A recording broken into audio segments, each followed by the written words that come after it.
नमस्ते। आज की चर्चा एक ऐसी परेशानी पर है जो लगभग हर किसी को कभी न कभी जरूर सताती है। बात हो रही है कि इंसान खुद को कैसे देखता है और बाहरी मंजूरी यानी एक्सटर्नल अप्रूवल की जरूरत कैसे उसकी जिंदगी पर हावी हो जाती है।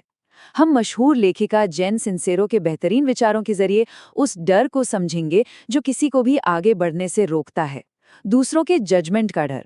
तो चलिए सीधे इस डर की जड़ तक चलते हैं और इसे तोड़ने का तरीका खोजते हैं। आखिर ऐसी कौन सी चीज है जो लोगों को कुछ नया और बड़ा करने से टोकती है? ऐसा क्यों होता है कि नया बिजनेस शुरू करने से पहले या कोई नया चैनल लॉन्च करते वक्त, यहाँ तक कि थोड़े अलग कपड़े पहनते वक्त भी हिचकिचाहट होती है? इन सब के पीछे एक बहुत ही ताकतवर डर छुपा होता है। लोग क्या कहेंगे? ये एक ऐसा सवाल है जो अच्छे भले सपनों पर ब्रेक लगा देता है। जब ध्यान सिर्फ दर्शकों की राय पर अटक जाए तो समझिए शुरुआत से पहले ही हार तय हो जाती है।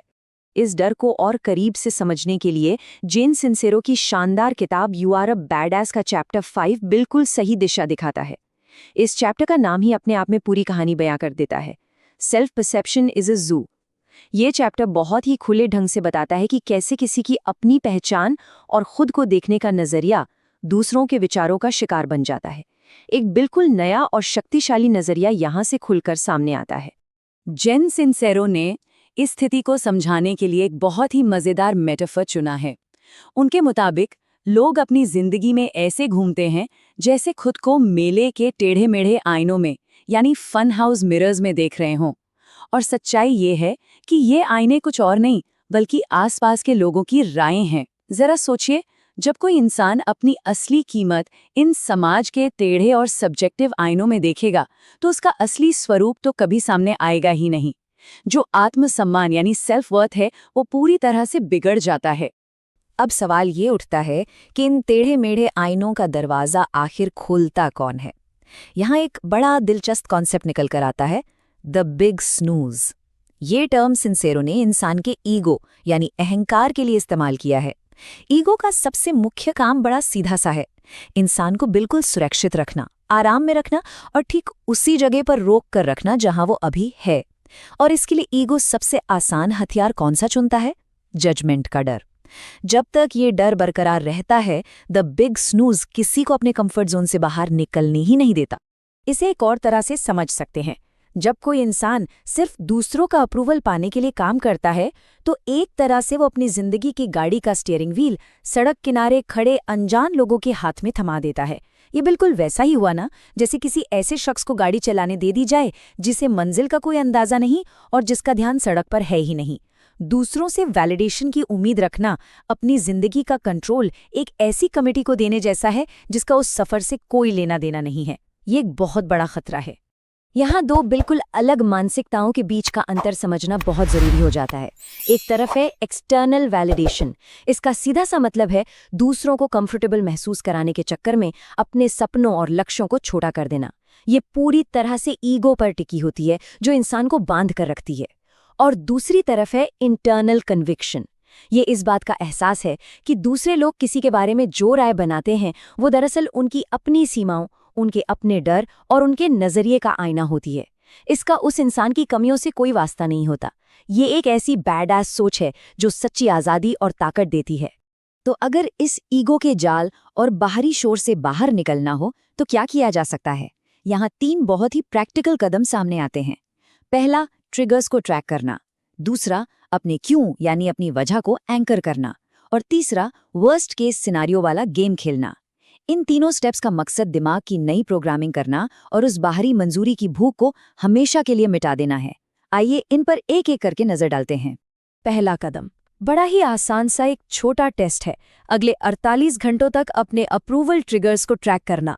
क्योंकि देखिए, कोई भी आदत तब तक नहीं बदली जा सकती जब तक ये पता ना हो कि वो कब और कहाँ असर दिखा रही है। इसलिए सिर्फ इस बात पर ध्यान देना है कि आखिर कब दूसरों को खुश करने के चक्कर में बर्ताव बदला गया।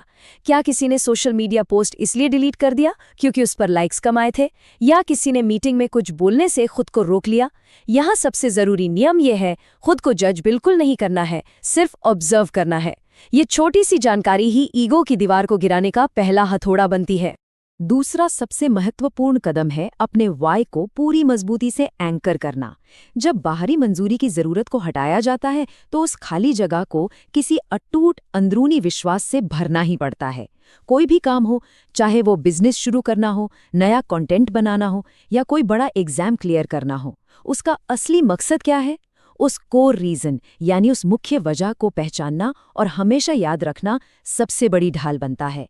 जब भी बाहरी डर हावी होने की कोशिश करे तो उस अंदरूनी मकसद, उस इंटरनल मिशन की आवाज को बाहरी शोर से कहीं ज्यादा बुलंद करना पड़ता है।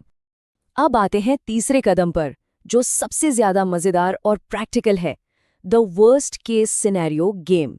इंसान के दिमाग की एक आदत होती है, छोटी सी बात को ऐसी आफत मान लेना जैसे बस अब दुनिया खत्म होने वाली है।